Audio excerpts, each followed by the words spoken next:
Building a PC. At first, it can seem complicated and overwhelming.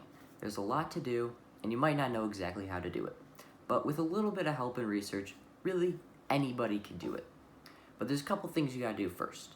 The first thing you have to do is pick out the parts. Now, picking out the parts can also seem overwhelming because there's a lot you have to pick out.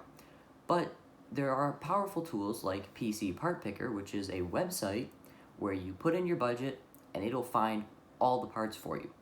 Or, if you want, you can pick them all out by yourself, which is what I prefer to do. Now, the first part you're going to need is a CPU. Now, there are two different brands of CPUs. There's AMD and Intel. Now, both have pros and cons, but so it really comes down to personal preference as to which one you get.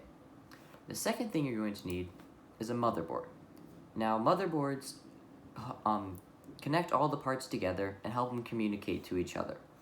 Now, some motherboards only support AMD CPUs, while others only support Intel. So it's important that you pick out the CPU first, that way you can get the right motherboard. The next thing you're going to need, though, is RAM. RAM is like the short-term memory of your computer. It stores temporary files and data that your computer might need, but every time you restart your computer, it completely wipes the RAM and deletes everything that's on it.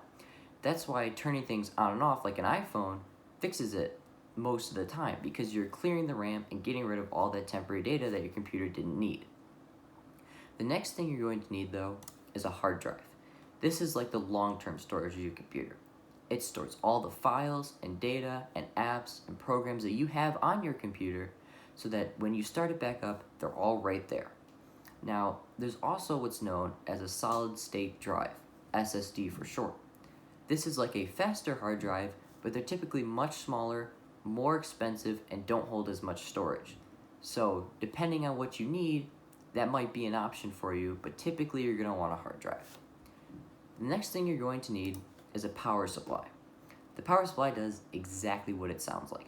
It supplies power to the entire PC, and making sure all the parts have power. The next thing you're going to need, though, is a case. This one's also pretty self-explanatory. It houses all the components together and makes sure that they get proper airflow to prevent overheating. And the next thing you're going to need, and this one's optional, is a graphics card. Now, if you plan to do things like video editing or playing video games, you're going to need one of these. But if you're just using it for regular school or office work, it's probably not necessary, and they can be quite expensive. So, if you don't play games or do video editing, you probably don't need one of these. Now, once you have all these, it's time to start building your computer. The first thing I like to do is take out the motherboard and install the CPU. There's a special little slot on the motherboard for the CPU, and it has a little triangle to tell you where to install the CPU and make sure it's lined up correctly. Now, you have to be careful because CPUs are very fragile, so you can break it during this process, but as long as you're careful and you go slowly, you really won't have any issues. But the next thing you're going to need to do is install the RAM. Now, there's 4 slots typically on a motherboard to install the RAM, but typically each PC only has 2 sticks of RAM. So you're going to have to look in the manual that came with your motherboard to see where to install it.